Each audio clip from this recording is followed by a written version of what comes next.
We live in interesting times for the headlines. A frantic search is underway for survivors of a bridge collapse in Genoa as the death toll rose to 38 and the government blamed the company in charge of the country's motorways for the disaster. And Turkey says it is hiking tariffs on imports of several key U.S. products in retaliation for American sanctions against Ankara. The man arrested for driving into a barrier protecting the Houses of Parliament in a suspected terror attack was a Briton of Sudanese origin from Birmingham. And meet Isaac Wu, one of Taipei's best-known street artists, famous for his mesmerizing acrobatics using a giant spinning hoop.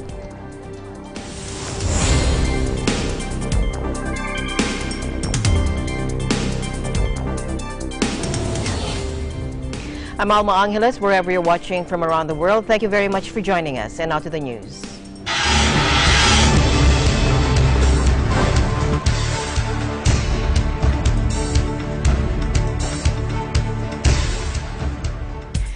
Italian rescuers searched through the night Wednesday for any survivors under the shattered remains of a motorway bridge in Genoa as investigators probed what could have caused such a catastrophic collapse.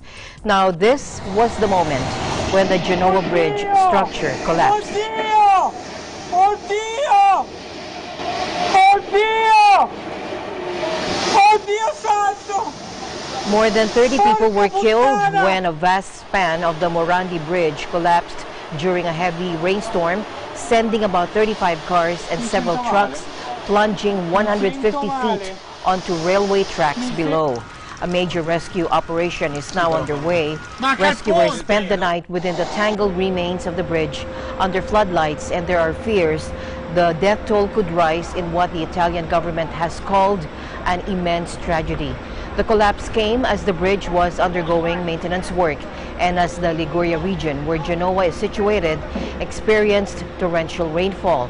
On Wednesday morning, sources in the Interior Ministry quoted by Italian media estimated that the death toll had risen to 35, including 3 children from 8 to 12 years old.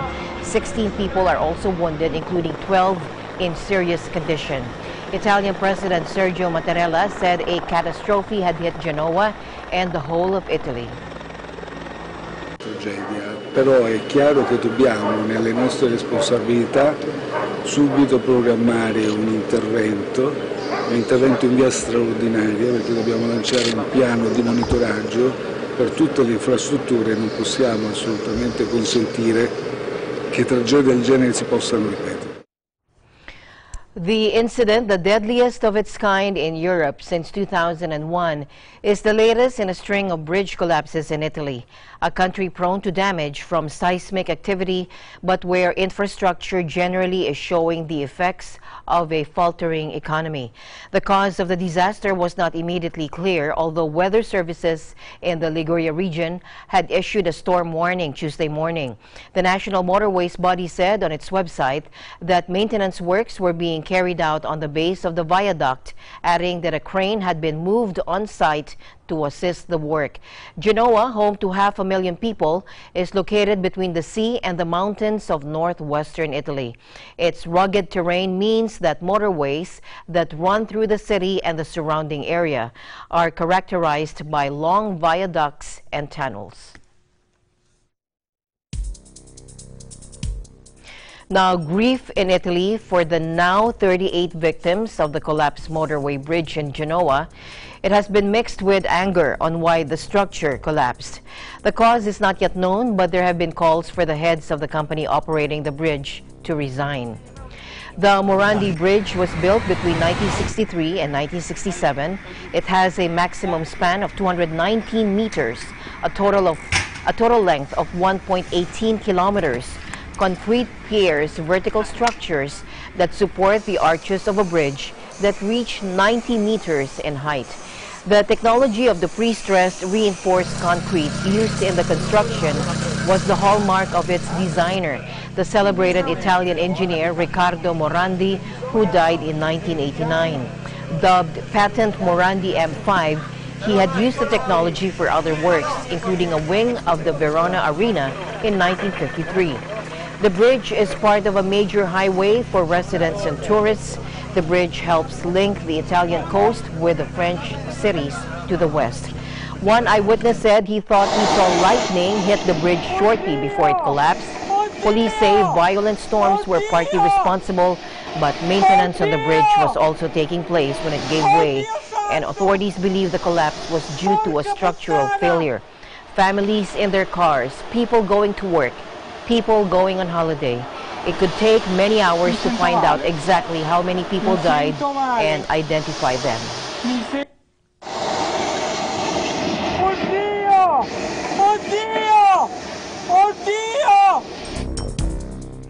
Heading now to the British capital outside Parliament. No one was killed or critically injured, but there are a lot of questions after a man smashed a car into a barrier. Now, the footage shows the silver Ford Fiesta veering across an intersection, hitting a number of cyclists and pedestrians before speeding into a barrier outside the Houses of Parliament at 7:37 a.m. 29-year-old British man not previously known to the security services was arrested at the scene by armed officers. 3 people were injured. Police, who initially said the man was refusing to cooperate, were holding him at a London police station on suspicion of preparing a terrorist attack. Given that this appears to be a deliberate act, the method, and this being an iconic site, we are treating it as a terrorist incident, and the investigation is being led by officers from the Counter-Terrorism Command. Officers are searching the vehicle and no other weapons have been found at this time. An eyewitness to the incident described what he saw. There was a silver vehicle. It was crashed into the black barriers, and there was smoke coming out of it, and there were police around the car telling the people to stay back, but they weren't going in towards the vehicle. So that's when we thought, hang on, they must assume there's something more to this than just an accident. You know, odd. And then, like, we heard the sirens, and 6 4x4s flew past us. A lot of police jumped out of them with armed police, and they approached the vehicle, and they pointed their guns into the windows, and then they opened the door and they seemed to be pulling someone out of the car. Like, as I say, it was smoking, it was crumpled, the front looked like the bonnet was up a bit where it had hit the barrier, but the bang was really, really loud, so I mean it must have hit it at some speed. Prime Minister Theresa May's spokesman said there were 676 live investigations being carried out by the security services and counter-terror police at the end of June, up from more than 500 in March. Some 13 Islamist and 4 far-right extremist plots have been foiled in the past 18 months. Westminster was the scene of a terror attack last year when Khalid Masood, a 52-year-old British convert to Islam, drove a car at pedestrians on Westminster Bridge over the River Thames before fatally stabbing a policeman on guard outside Parliament. The attack left 5 people dead and around 50 injured and only ended when police shot Masood dead. Britain endured a tumultuous period following the March 22 rampage, with 4 further terror attacks within months. Britain's national terror threat level is set at severe, the second highest of 5 levels, meaning an attack is considered highly likely.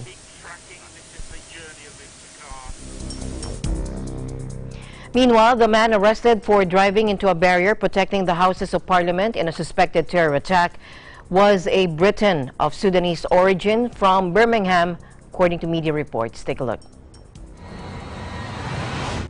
This 29-year-old British man driving the car was arrested at the scene, and he was named by newspapers as Sally Kater from the central English city of Birmingham.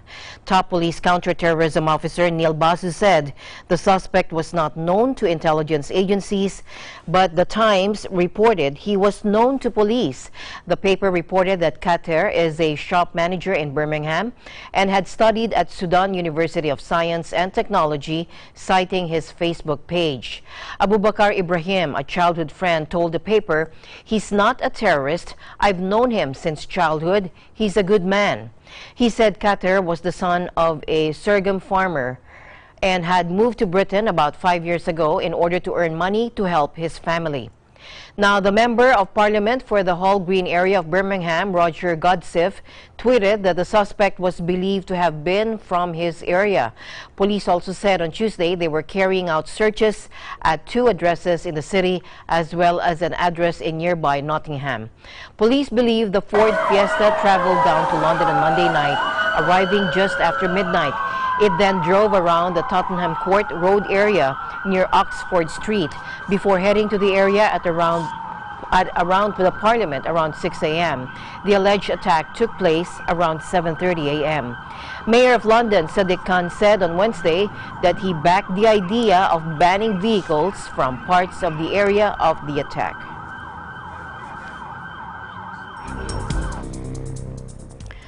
In other news, a sweeping grand jury report finds credible allegations against more than 300 predator priests and identifies over 1,000 victims of child sex abuse covered up for decades by the Catholic Church in Pennsylvania.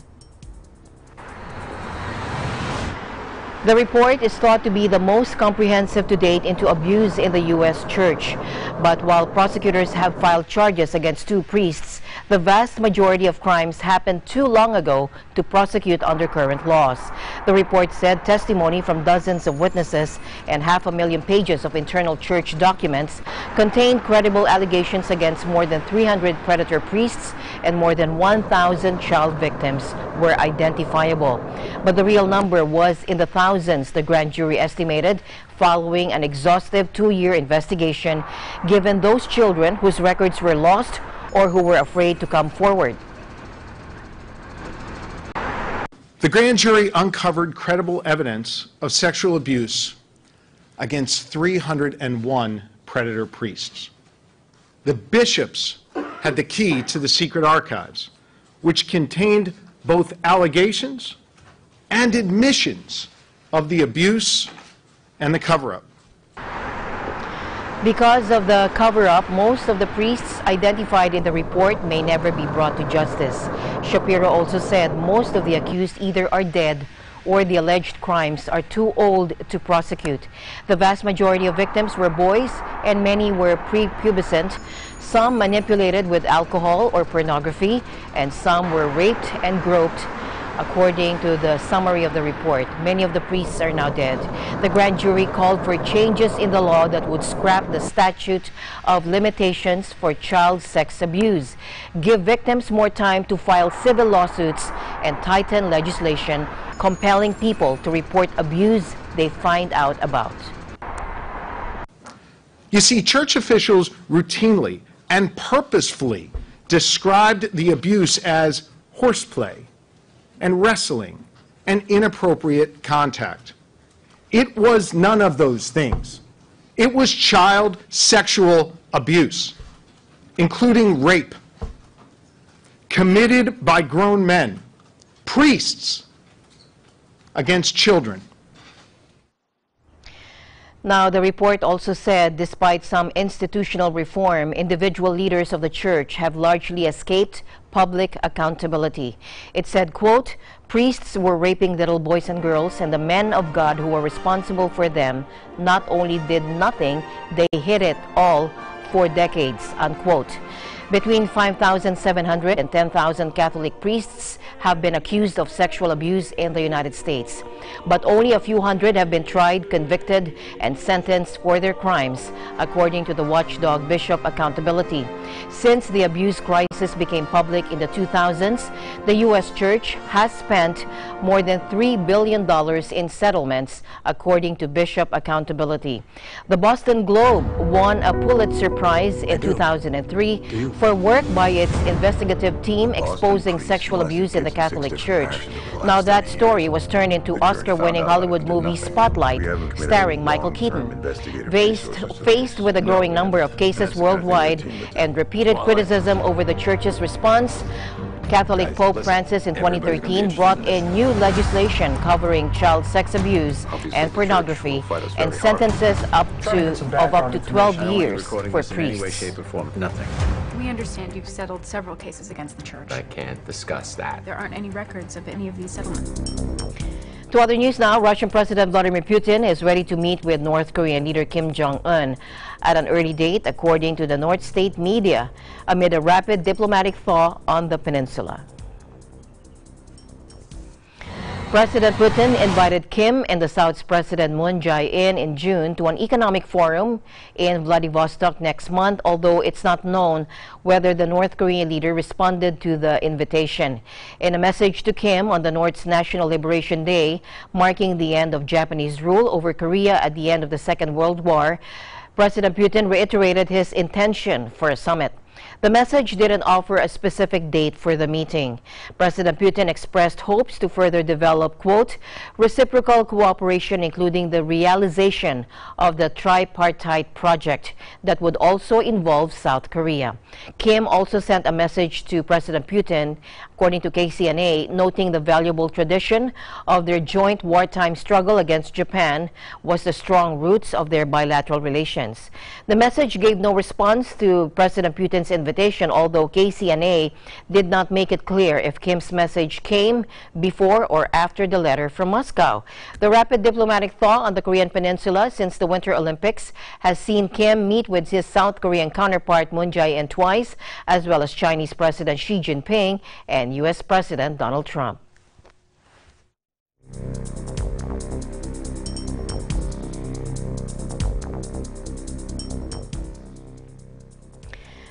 President Donald Trump lashed out at his former apprentice and White House aide Omarosa Manigault Newman Tuesday in especially angry terms, slamming her as a, quote, dog and a, quote, crazed, crying lowlife as her tell-all book hit stores. Omarosa, who first gained fame as a contestant on Trump's reality TV show, has dripped out recordings of embarrassing private conversations at the White House as she promotes a memoir about her time with, quote, the Donald. Her book, which paints Trump as a racist, liar, and a germaphobe with a total lack of empathy, has plunged the White House and the president into fresh crisis, and her comments to the media have dominated U.S. headlines for days. Team Trump responded furiously, launching a campaign to discredit her and pursuing legal action against her for breaking an apparent non-disclosure agreement. President Trump had already branded Omarosa, as she is commonly known in America, a lowlife after she released a recording of her firing by Chief of Staff John Kelly, seemingly recorded in the White House Situation Room. And after she released a recording of a conversation she had with President Trump after her firing, he repeatedly called her wacky. But on Tuesday, he ratcheted up the war of words to a level of nastiness rarely seen, even from a president who has shown he does not pull punches when insulting his critics. In his tweet, President Trump said, "When you give a crazed, crying lowlife a break and give her a job at the White House, I guess it just didn't work out. Good work by General Kelly for quickly firing that dog," Trump tweeted. Now, White House Press Secretary Sarah Sanders said Omarosa has shown a lack of integrity. I think the president is certainly voicing his frustration with the fact that this person has shown a complete lack of integrity, particularly by the actions following her time here at the White House. Why did he hire her? I mean, why didn't he hire somebody he's describing as a dog, as a Look, the president wanted to give her a chance, and he made clear when General Kelly came on, and he voiced concerns that this individual didn't have the best interest of the White House and the president and the country at heart. The president said, do what you can to get along, and if you can't, he gave him full authority to carry out the decision to let her go. The book and the recordings by the disgruntled 44-year-old Omarosa, once an ardent Trump ally, represents a stunning breach of presidential trust. On Tuesday, Omarosa explained to CBS News why she made the recordings.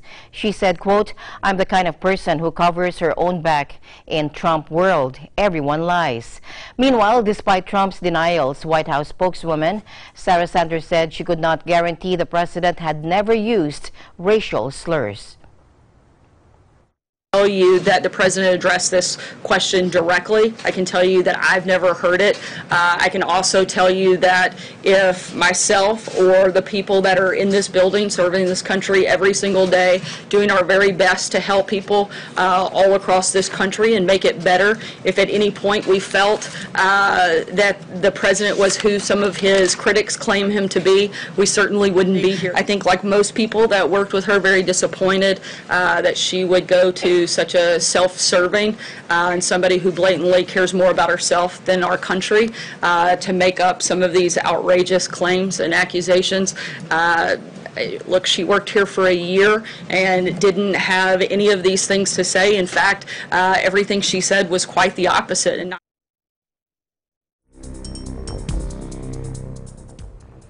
All right, South Korean President Moon Jae-in said his visit to Pyongyang next month will be a bold step towards formally ending the decades-old war with the nuclear-armed North during a ceremony marking the 73rd anniversary of liberation from Japanese colonial rule in 1945. 우리 국민들의 독립투쟁은 세계 어느 나라보다 치열했습니다. 독립의 선조들과 국민들은 반드시 광복이 올 것이라는 희망 속에서 서로를 격려하며 고난을 이겨냈습니다. 한반도 비핵화와 경제 살리기라는 순탄하지 않은 과정이 우리를 기다리고 있지만 지금까지처럼 서로의 손을 꽉 잡으면 두려울 것이 없습니다. The two Koreas agreed earlier this week to hold a third meeting between Moon and North Korean leader Kim Jong-un in September as a rapid diplomatic thaw builds on the peninsula following their first summit in April. Moon's trip to the North Korean capital will be the first visit by a South Korean head of state to Pyongyang since 2007. Moon's trip to the North Korean capital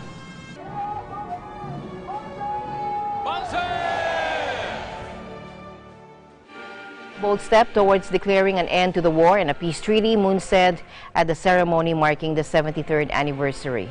The 1950-53 Korean War ended with an armistice rather than a peace treaty, leaving the two neighbors technically still in a state of conflict. 판문점 선언의 이행을 정상 간에 확인하고 한반도의 완전한 비핵화와 함께 종전선언과 평화협정으로 가기 위한 담대한 발걸음을 내디딜 것입니다.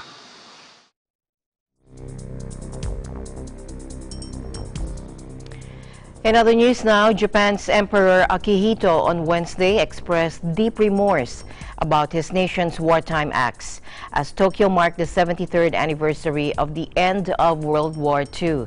Japan's Prime Minister Shinzo Abe also spoke at the ceremony, pledging to remember war dead while building a peaceful future. Take a look.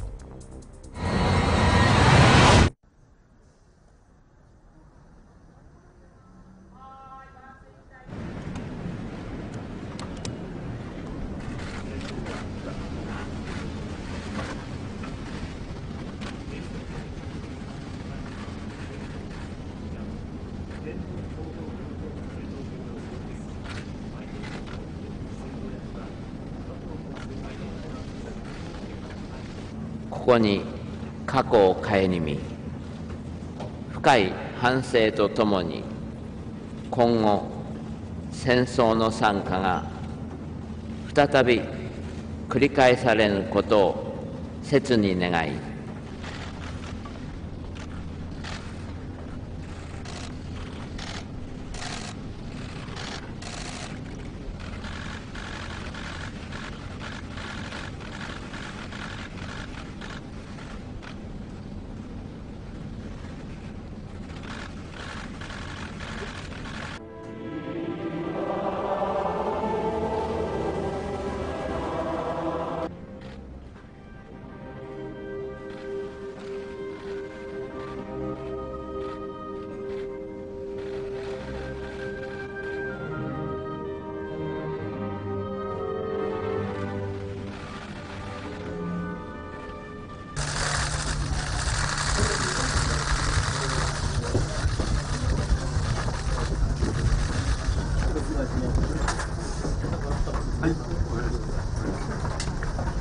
極東軍事裁判で裁かれた英霊たちは、祖国を守るために、尽力を尽くしてくれたと思っているので、私はそのような戦争犯罪者という目では見てないです。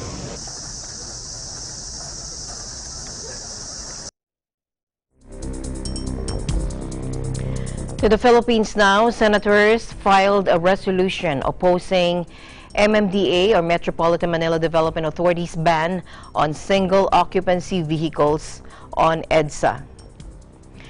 Authored by Senate President Tito Soto III, Senate President Pro Tempore Ralph Recto, Senators Franklin Drilon and Juan Miguel Zubiri, Senate Resolution number 845 strongly urges the Metro Manila Council and the MMDA to recall its regulation establishing the expanded high occupancy vehicle or HOV lanes on EDSA and instead look for real and long-term solutions to traffic gridlocks. Paralan nila yung nangyari sa Indonesia at saka sa isang bansa pa na ginawa niya, sinubukan nila yan. Hindi nagtagal yan eh. Inalis nila agad kasi nagkakaroon ng mga hold up, nagkakaroon ng problema, ang daming repercussion. Kaya nga, anti-Senate President nga eh. Bakit kasi? Hindi ako nag-driver eh. Hindi ako nagbabodyguard eh. So, magsasakay pa, mapipilitan pa ako ngayon kumuha ng driver. Ang taong bayan nagsasweldo nun.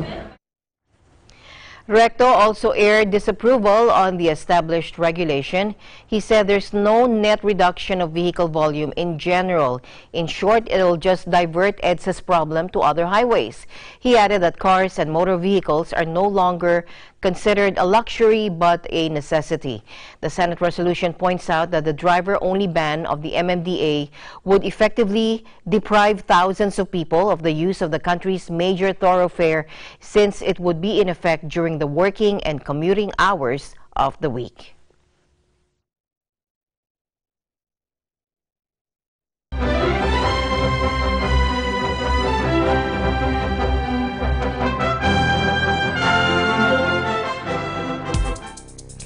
Iglesia ni Cristo members gathered in Macau for a video greeting to commemorate the 104 years of the church and its 50th year in the West. Kit Wong reports.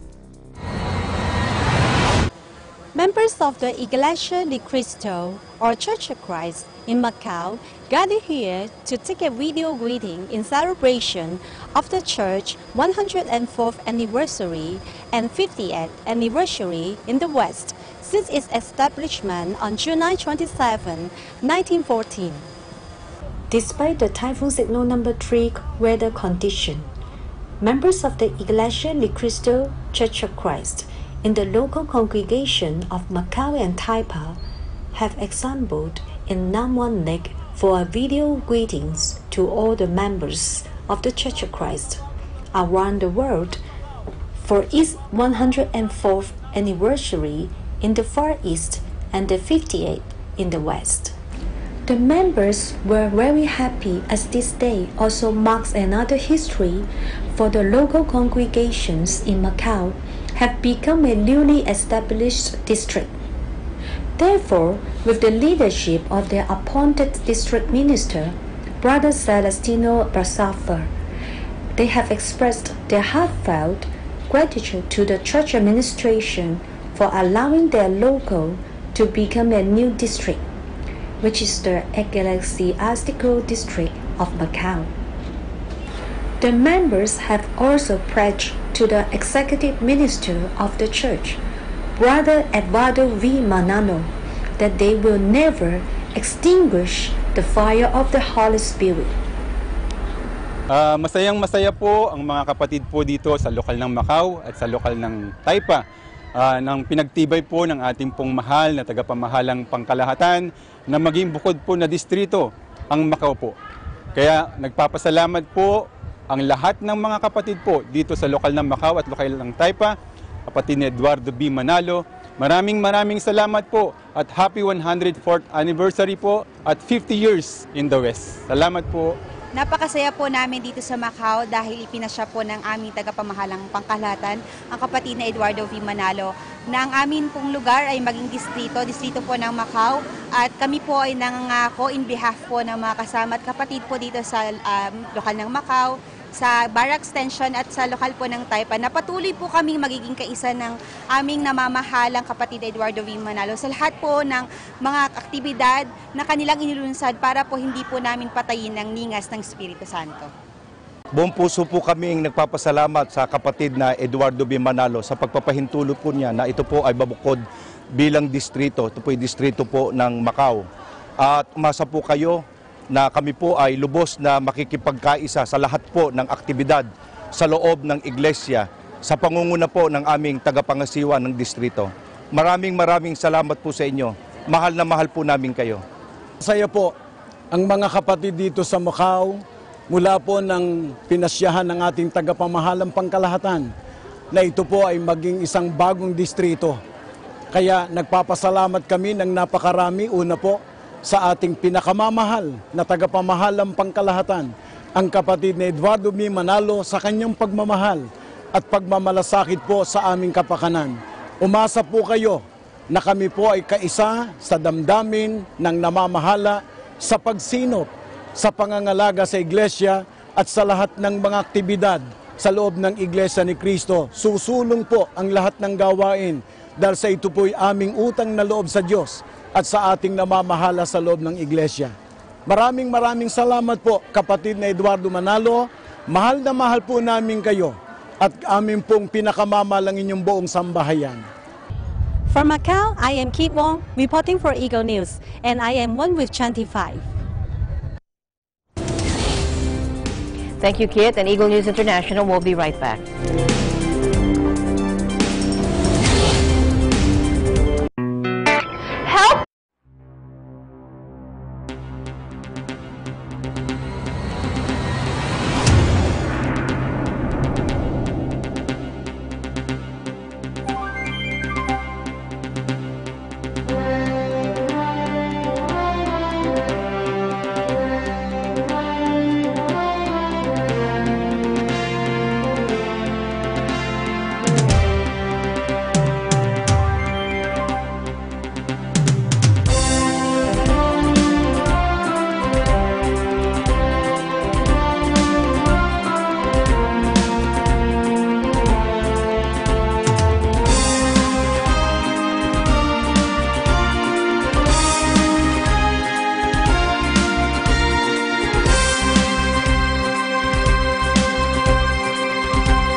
Asian shares fell Wednesday as concerns about Turkey's financial crisis weighed on investor sentiment. But the crisis hit lira took a breather following the turmoil of the past week. Wall Street and the Turkish currency clawed back ground overnight after a rout that started Friday and saw the unit plunge to record lows. Equity markets had also gone into free fall on concerns that a financial crisis could spread globally. Turkey's already fragile economy went into a tailspin when U.S. President Donald Trump announced that Washington was ramping up aluminum and steel tariffs, the latest salvo in an escalating dispute between the NATO allies. The lira was steady at 6.53 to the dollar and 7.43 to the euro in Asian morning trade, well off the record lows of 7.24 to the dollar and 8.12 to the euro seen on Monday. It's still sharply down from Friday. The pressure has been relieved but not released on the Turkish lira as traders tire of selling after the currency seems to have found a base, according to Greg McKenna, chief market strategist at Axit Trader. The currency had been falling for weeks due to concerns over a faltering economy, but the crisis escalated sharply as President Trump upped the pressure on Turkey over the detention of an American pastor. China has blasted U.S. tariffs on solar panel imports, filing a complaint at the World Trade Organization in the latest salvo of the trade battle between the world's two economic giants. U.S. President Donald Trump approved steep tariffs on solar panel imports in January to protect U.S. producers, triggering an outcry from China, South Korea, and even protests from the U.S. solar industry. China's Commerce Ministry accused Washington of erecting trade barriers while subsidizing its domestic industry. While taking protectionist measures against imported photovoltaic products, the U.S. provided subsidies to domestically produced photovoltaics and other renewable energy products, the ministry said in a statement. China lodged its challenge in the WTO on Tuesday, the statement said. It said that the U.S. subsidies have given an unfair advantage to domestic companies and damaged the legitimate rights and interests of China's renewable energy companies. Beijing said the U.S. measures are suspected of violating trade rules and that it would turn to the WTO's dispute resolution mechanism to protect its interests. President Trump's tariffs were not popular with the U.S. solar industry, which claimed the rising cost of imports would cause the loss of thousands of jobs. Imports of cheap Chinese panels helped triple U.S. annual solar electricity generation between 2012 and 2016. But they also drove prices down by 60%, causing most U.S. producers to stop production or declare bankruptcy, according to the U.S. Trade Representative in January. The USTR accused China of using state incentives, subsidies, and tariffs to increase production and said manufacturers had evaded U.S. tariffs by repeatedly shifting production to new countries. The U.S. and China have slapped tit-for-tat tariffs on tens of billions of dollars worth of goods from each country, with another round of levies scheduled to being next week.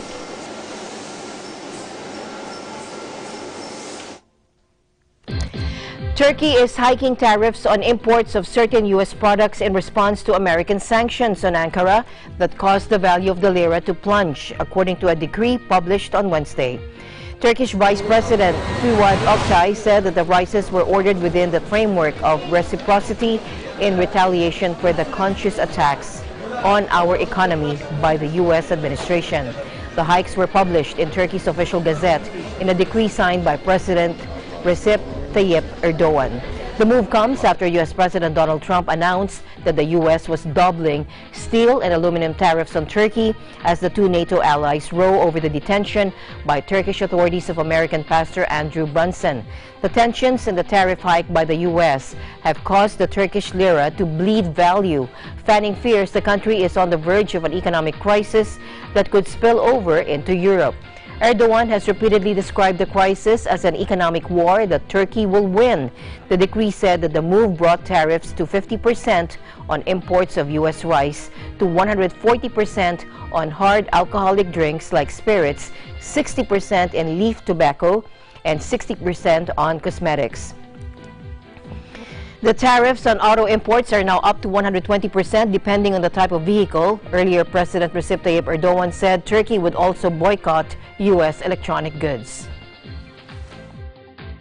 Amerika'nın elektronik ürünlerine biz boykot uygulayacağız.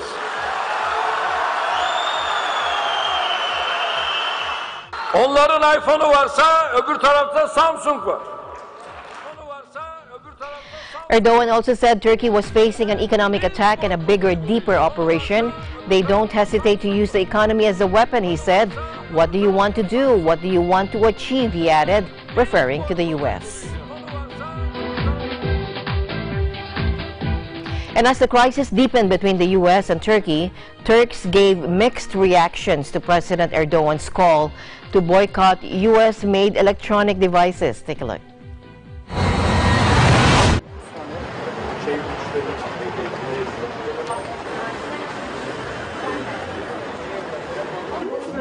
Doları kapalı çarşı dün sabitledi, bugün açtı. Kafamızda ve Gerek yok, vallahi sağ alınan karar tepki kararıdır. Şu aşamada kurlardaki bu oynaklığın bunlarla durdurulabileceğine şahsen ben inanıyorum. Amerika şey olarak, ekonomik olarak son derece güçlü. Bu tarz girişimlerin başarılı olacağını sanmıyorum.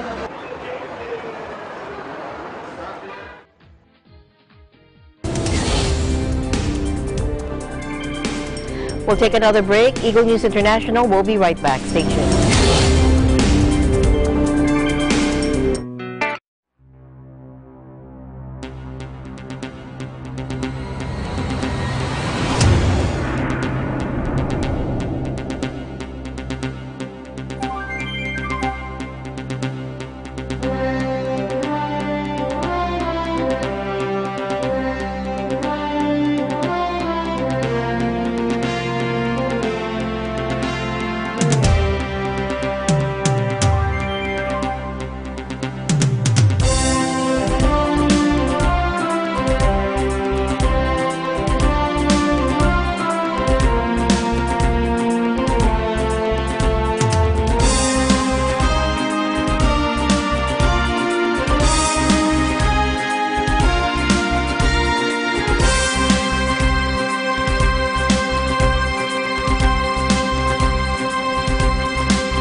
Provide na appropriate ratings sa lahat ng TV shows. Para ugaliin ng pamilya ang responsableng panonood. Teamwork tayo, parents! Rated G, good for all. Oops, rated PG. Dapat may mga magulang para sagutin ang mga tanong ng kabataan. Grabe, rated SPG, maselan! Higpitan ang paggabay. Pag rated MTRCB, rated responsable. Landmarks, Linggo, alas 6 hanggang alas 7 ng gabi.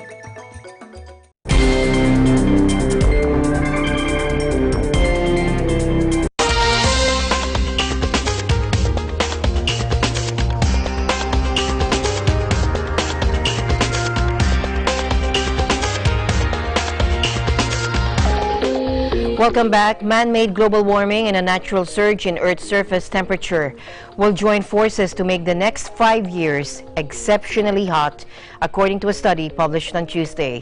The double whammy of climate change and so-called natural variability more than doubles the likelihood of extreme warm events in ocean surface waters, creating a dangerous breeding ground for hurricanes and typhoons, according to the report in Nature Communications.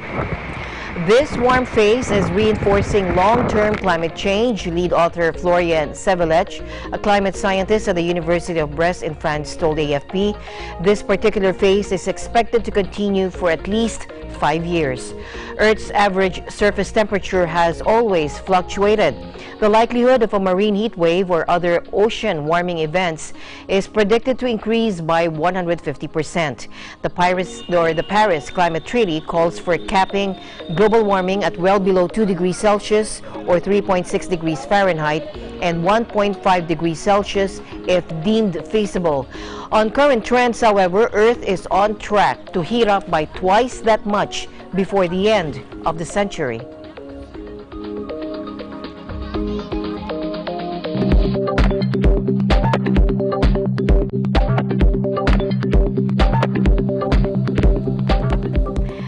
All right.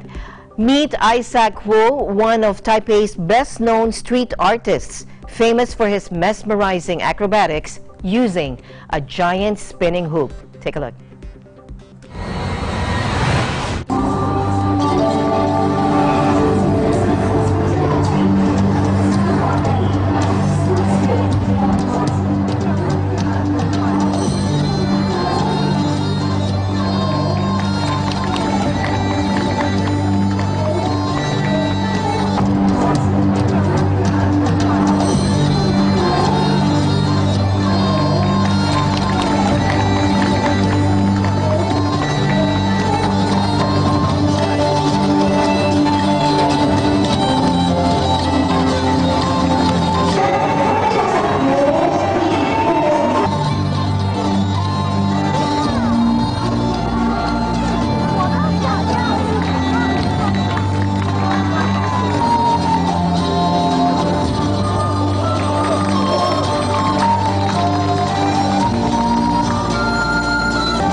EBC Los Angeles introduces us to Mr. Fries. He serves fries differently and elevates the common French fry into culinary masterpieces. Take a look.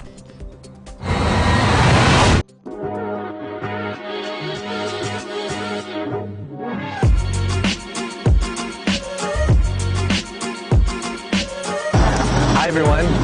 Hope you guys are hungry because today in the US is National French Fry Day. My name is RJ Mangona and I will be showing you one of the best places here in Southern California that turns the common French fry into a culinary masterpiece. Let's check out Mr. Fries Man.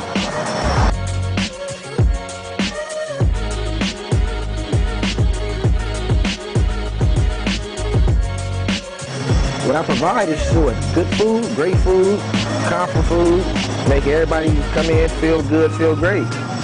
Yeah. I always ate fries as a kid growing up, and I always put stuff on top of them. And like what really made me do is like my fiance, she got laid off. I was working at Pepsi for 10 years, and I said, I got an idea for us. She's like, what is it? I'm like, I got an idea. Trust me, it's gonna work. I said fries. You already know I love fries. So came up with the fries. First ones I did was that barbecue bacon ranch chicken, the lemon garlic shrimp, buffalo chicken, the barbecue chicken pizza fries, and the pizza fries and shrimp enchiladas. And then from there, I just kept on going, add more toppings and more toppings. Yep. That was such a great meal. Look, I even have some leftovers. Thank you guys so much for watching. My name is RJ Mangona of the Los Angeles Bureau of EBC, and I am 1 with 25. Thank you, RJ. Meanwhile, experience Switzerland's most beautiful scenic routes by train. Theodoline Baisa reports. Do you want an idea on how to make the most of your trip to Switzerland? Then pack your bags and follow me.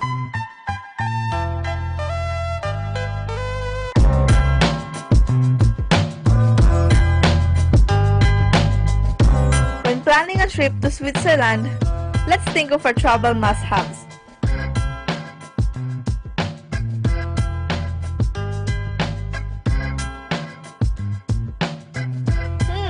What's missing? Ah! This! Taking the train to go around Switzerland is a great idea. It's practical, safe, and entertaining. But our train today is unlike any other. We're taking the panoramic train. There are several panoramic trains in Switzerland, and the Golden Pass train will take you through some of Switzerland's precious sights. From Saturday, I am taking the panoramic train to Sannen, a beautiful village in Bern. From my comfortable seat, I wait for my train to leave. Check out the places to visit in Sannen and wait. Wait for what, you may ask? Well, for this.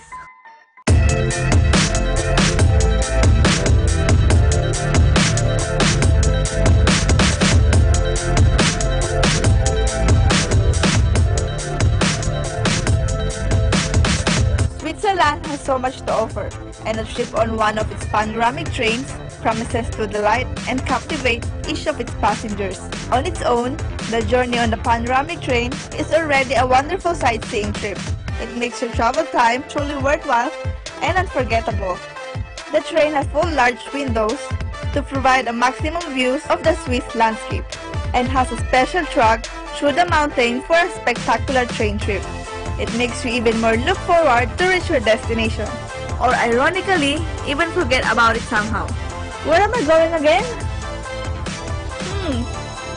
Sannen, right? There you go, for a mini sightseeing trip even before you reach your destination. I hope you get to experience this too when you come to Switzerland. I am Chodeline Baisa, your EPC correspondent from Gstaad, Switzerland, and I am one with 25. And that's it for tonight's broadcast. For everyone here on Eagle News International, I'm Alma Angeles, always one with 25. Good night.